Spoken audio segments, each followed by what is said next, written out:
Good morning. Please welcome Ms. Lyric Mitzi.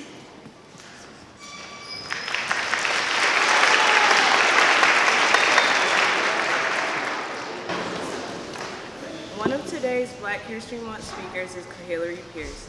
She was born and raised here in Eastman, Georgia by her parents, Levi and Tracy Hamilton. Kahillarie walked the halls of this very school up until her graduation in 2012. Now she is 28 years old, working in the United States Air Force with the current rank of E6. Her duty location is in Robbins AFB with the occupation of logistics management. Tech Sergeant Pierce's goal is to retire at year 20, along with acquiring her bachelor's degree in library science and media with the hopes of becoming a school librarian. With that said, I present to you Ms. Kahillarie Pierce.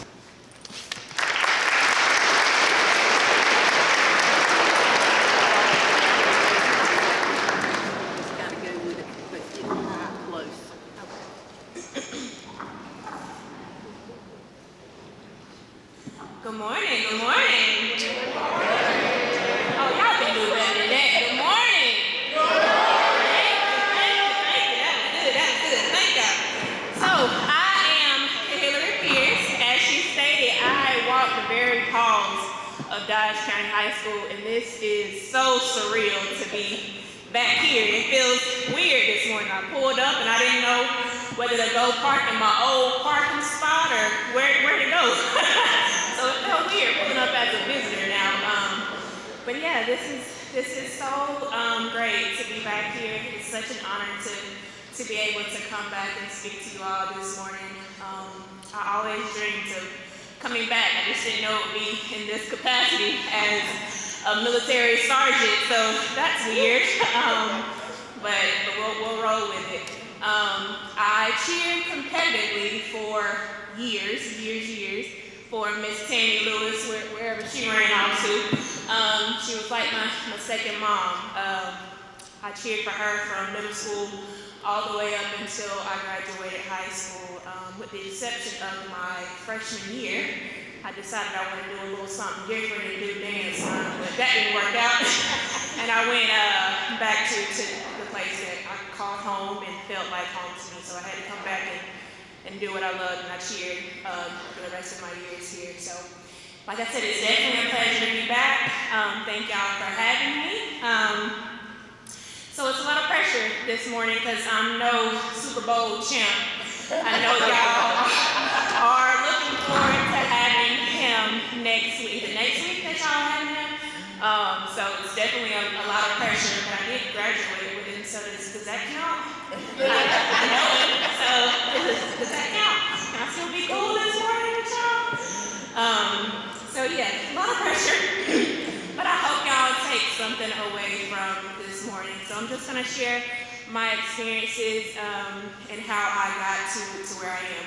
So I am 28 years old. I went into the military straight from high school. My reason being was I didn't really have a plan after this job, to be honest and completely transparent. I didn't come to sell the military to y'all. I came to be very real and honest and give y'all some things that I hope would have been given to me going into this. So I went into it very blind.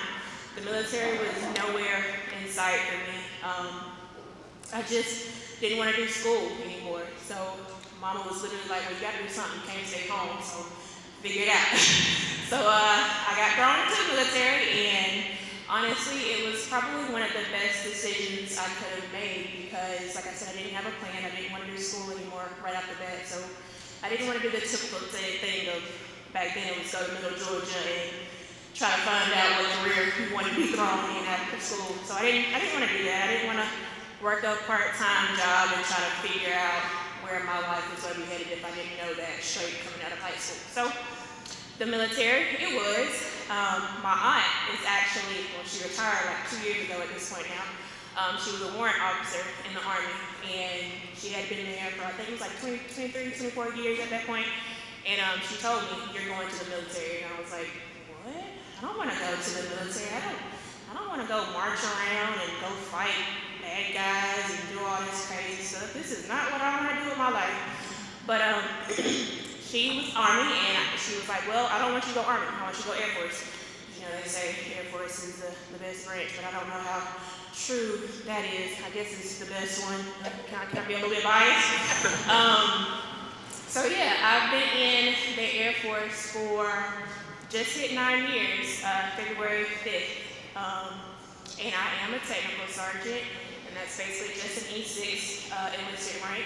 And I was stationed in Dallas, Texas, in the middle of nowhere, Texas, nothing close around. It's very much like Eastman, Georgia. But I can talk about Eastman, I'm from here, so. But yeah, it was a little bit bigger than Eastman, Georgia. So the transition wasn't that major for me to go to something a little bit different, because it was a little something closer to what I was already used to. But I was stationed there for 8 years, and then I got stationed here at the beginning of 2021. So I'm stationed currently at Robbins Air Force Base, and it's been great being back closer to home. Orders just kind of got thrown at me at kind of a tough time. I didn't see orders coming for a very long time, so I had been in Texas for 8 years, but my dad got sick 2020, the end of it, so I got orders at the very end of 2020, and he would have loved coming to see this, but unfortunately he passed May of last year, so still dealing with that, but I took this opportunity when Terry presented it to me because I know he would have wanted me to come and share as much as I possibly could. So, Daddy, this is for you. I know you're standing right here. Anybody that knew Levi Hamilton, y'all know.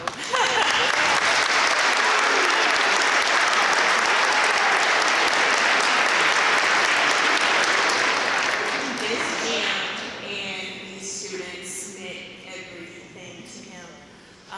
So I had to take this opportunity to be a little bit closer to Daddy today. So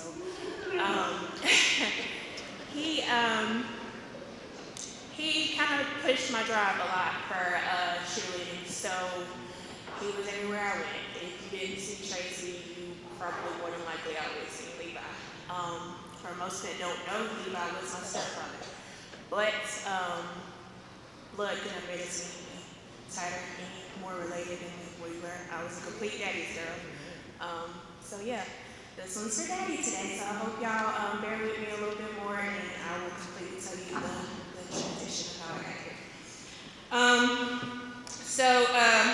What I do in the Air Force is I am a logistics manager, and what that means is I'm basically just Walmart for the aircraft. I have maintenance come to me and they need to order particular parts to do maintenance on the aircraft. So that has been completely fun because I didn't know that was even a thing to play Walmart in the military, but that's been cool because I work retail coming straight out of high school, so that's been a pretty cool transition to whenever I introduce it. I'm just like, yeah, I'm basically Walmart because nobody knows what logistics planners are. So yeah, that's been a fun journey to experience.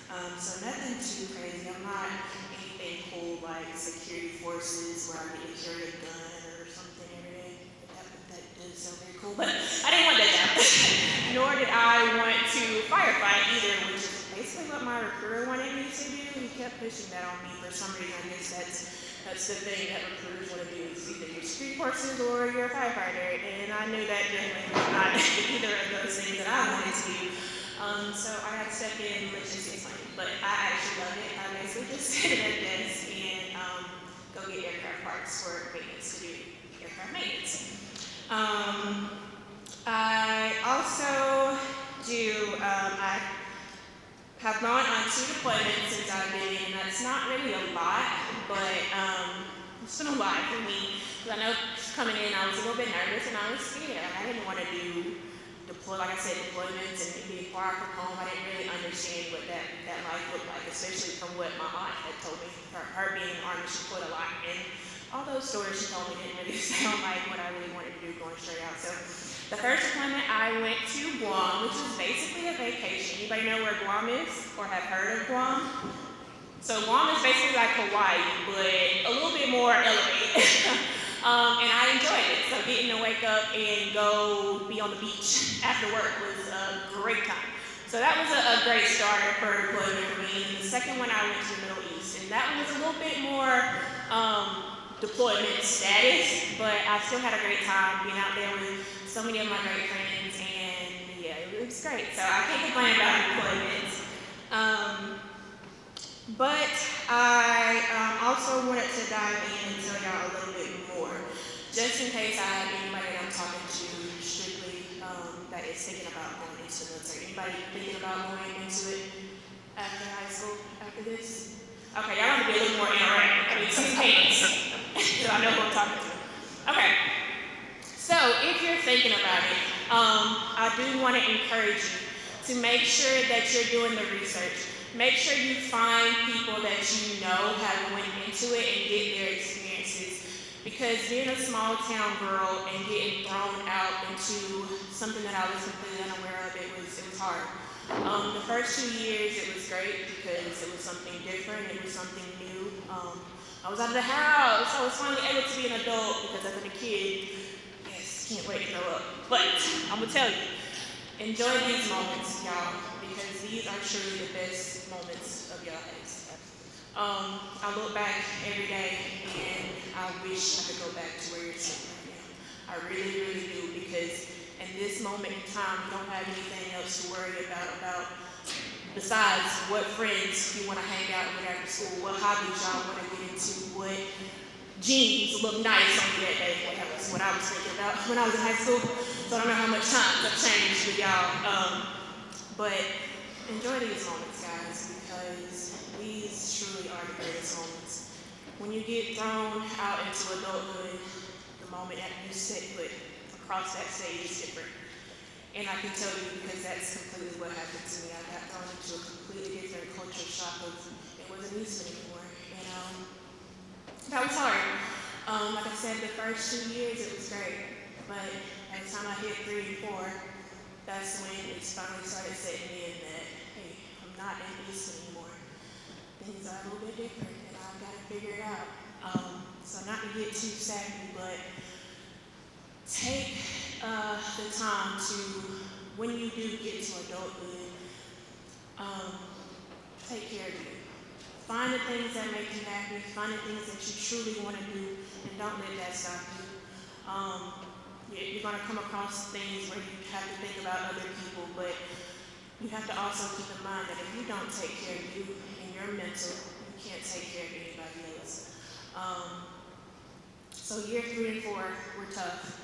I did go through a state of depression for year 3 and 4, but I never went to see the doctors because that's just not something that was, too, look, it was kind of frowned upon at 3 and 4 to go talk to mental health, but I wish I would have done that because I feel like it would have got me to the point that I'm finally at a little bit quicker than what I got to.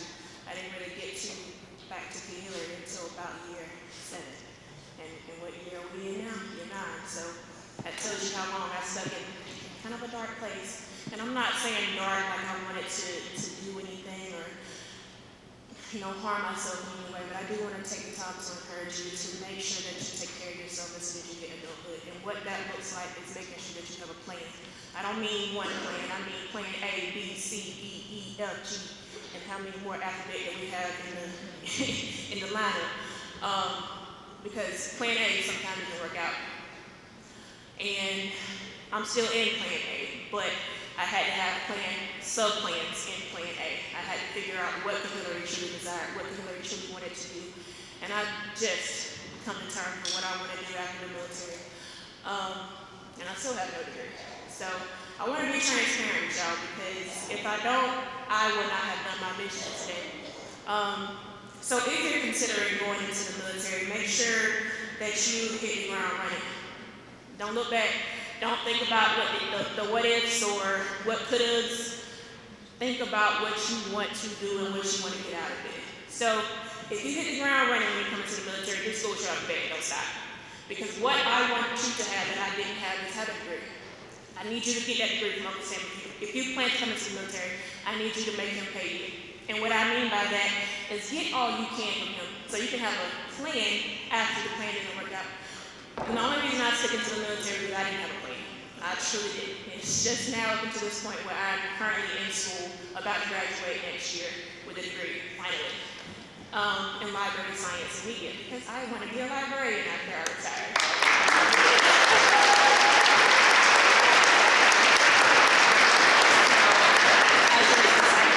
But if I would have hit the ground running and kept going as soon as I hit the military, I wouldn't have had to let the military be an resort.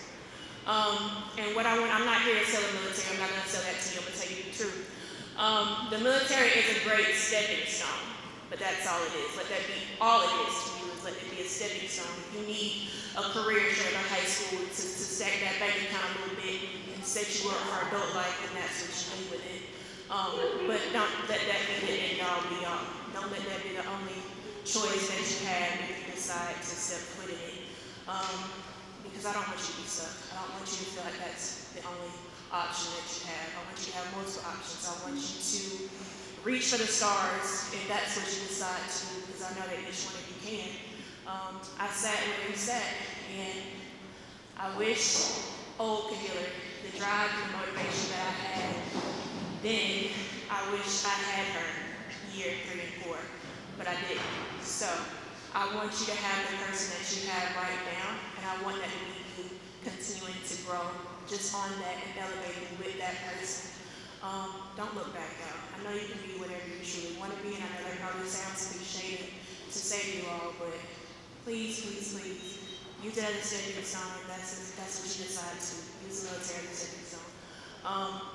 And I need y'all to promise me the moment that you walk across that stage, please have plan A, B, C, D, E, F, and G in your pockets and in your minds. Don't settle. You are all too special to settle, and I want to say that I was in the room with doctors and lawyers and nurses and pharmacists and vets and anything that y'all can imagine to be.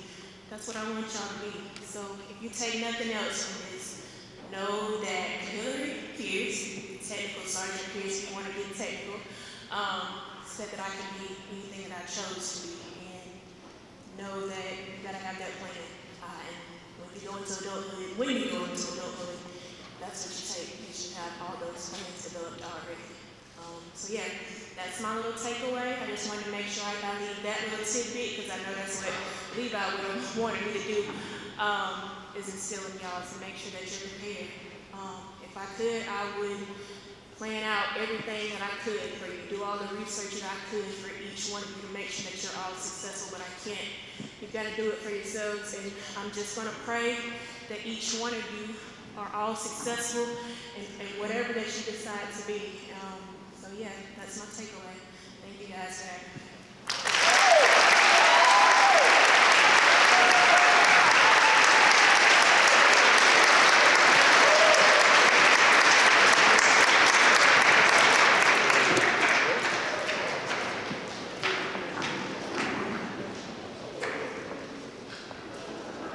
Y'all, I don't know if there's any of Kahillarie's former teachers in the stands, but it just makes me so emotional, because that's what we do it for.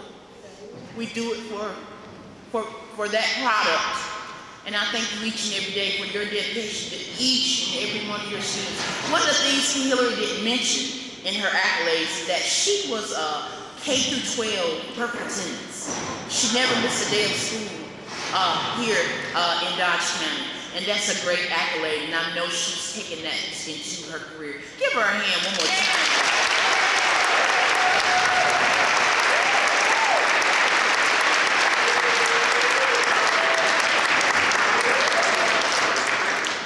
Now I introduce Mr. Ade Murray.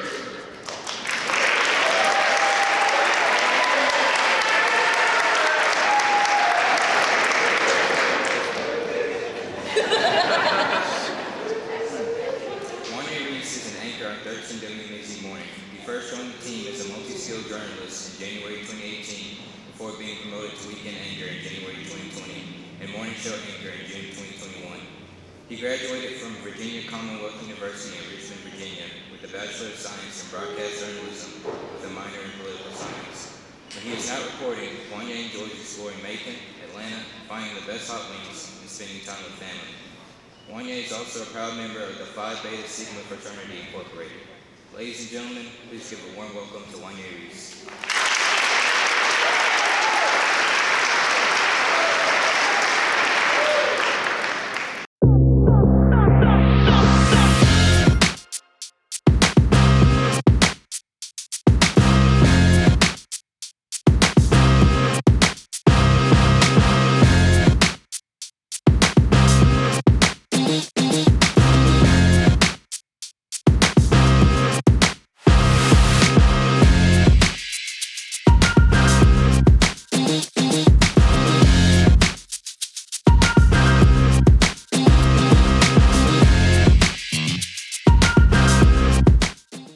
Good Tuesday morning.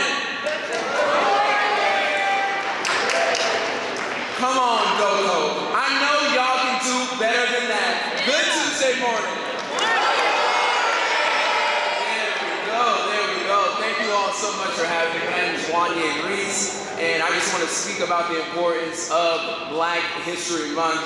And just to do a quick introduction about myself, work for 13 WMAZ Morning. What time do you guys think that I woke up this morning? Just throw out, just yell out a few answers.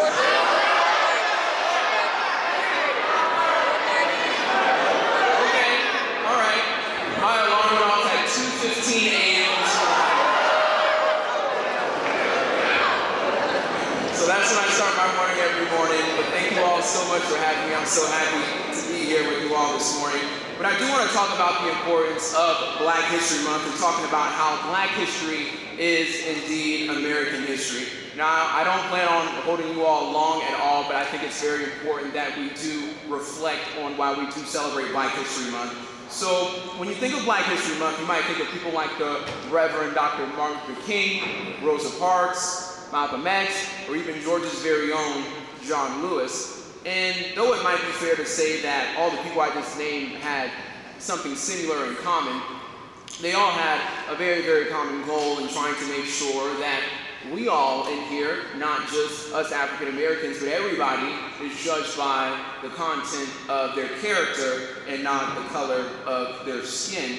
And dating back even further, when we look at the Civil Rights Movement, we know that there were Africans who were transported from Africa to the United States and also from the Caribbean to the United States. And they were forcibly brought here against their will, and they eventually did gain some freedom. And, you know, I share this with you to once again just hit on that point that Black history is American history, and that we should never ever forget all those contributions that were made for us and all the hard work that was done so that we can all be sitting here in this room together. Now, I also want to remind all of my Black and brown brothers and sisters who are in here right now that our ancestors have paved the way for us all to be together, and we should never ever take that for granted. If that didn't catch your attention, because I know some people are like, okay, he's trying to give us like a little history lesson. Maybe this will. Let's talk about the world of sports. People like Michael Jordan, Simone Biles, or even Kobe Bryant. Those are all Black athletes that trained hard, they made a name for themselves, and paved the way not only to create Black history, but to create American history as raised here in the United States. This morning, I want to challenge each and every one of you who are sitting in these seats today to create your own history. And I just want to talk a little bit about how you can create that own history. So, on a serious note, and I'm going to go off script, when I was in you all's shoes, it was very hard for me. I grew up in a single-parent household. There were times where I would come home, lights would be on. My mom and I, we were in a one-bedroom, one-bathroom apartment. I suffered from epilepsy, so I had to be in special education classes because of that. And looking back on all of that now, to see that I'm a morning anchor now at Central Georgia's #1 station, it's a testament that you can accomplish any goal. I had doctors who told my mom that I wasn't going to be able to read or write or talk. And anybody who knows me knows that I love to talk, so all those doctors were definitely wrong. So I just want to challenge you in knowing that that is a way, even though it might be your own story or your own testimony, that you could create your own history. You can create your own Black history, however that is that it may look for you.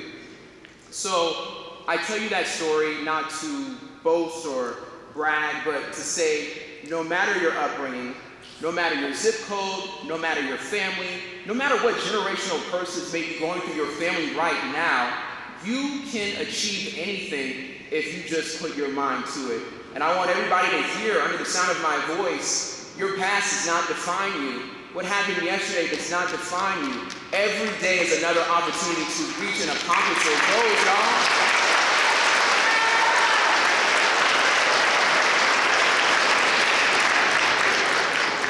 Now, that wasn't, any motivation for you. You might ask yourself, how can I do that? How can I create some history here in Doco County? That's what we call it at 13. I know it's just Dodge County, but we call it Doco. And, my answer is simple.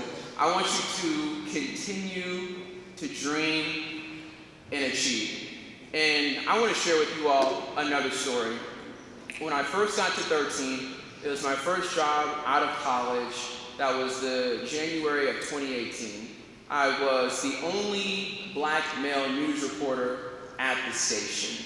And I felt an obligation to make sure that I was telling stories of all communities, but also making sure that I was telling the stories of the people who look like me as well. So how could I go about making sure that my news organization is serving as a great place and it looks like the community that we serve? I did that by having conversations with people in the community. Hey, what do you think that it is that we can do better as a station to serve?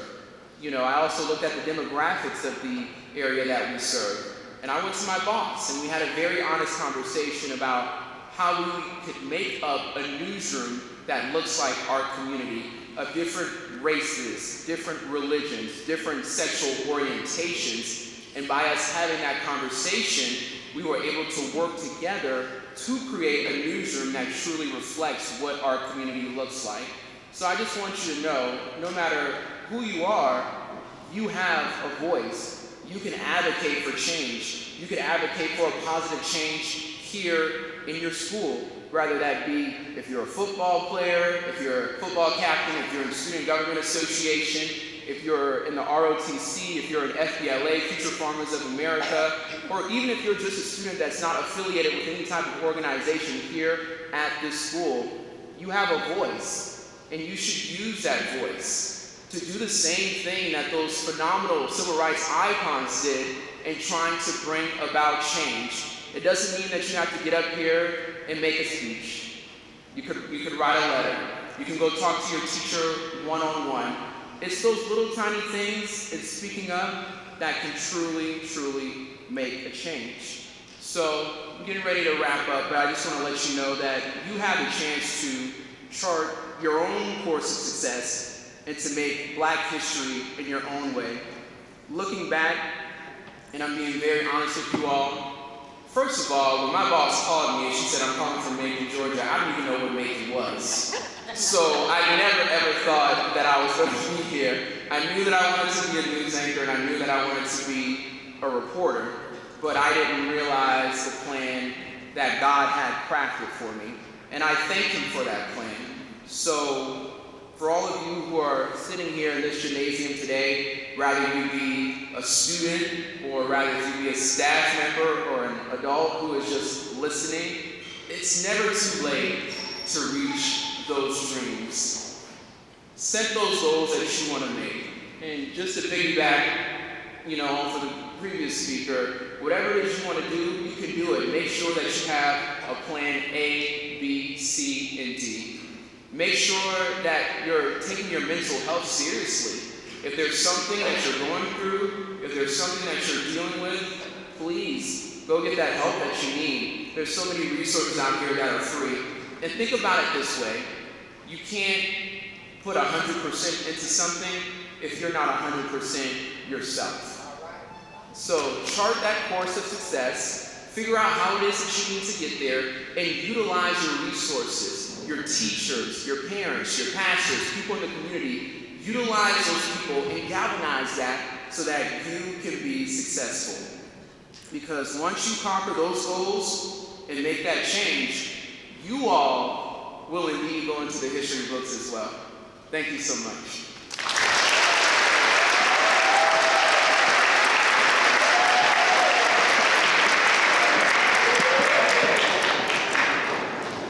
We're so grateful to have people like Ms. Pierce come back. They graduated BHM High School and one of our local celebrities, Mr. Wanya Reese, come.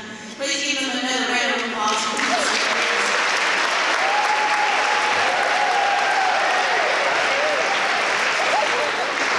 Like we've done the past 2 weeks with our seniors, juniors, and seniors, if you have some questions for Sergeant Pierce or Mr. Reese, you'll make your way over here so that they'll come and ask or answer those questions in just a little while. Freshman and sophomore, quickly and quietly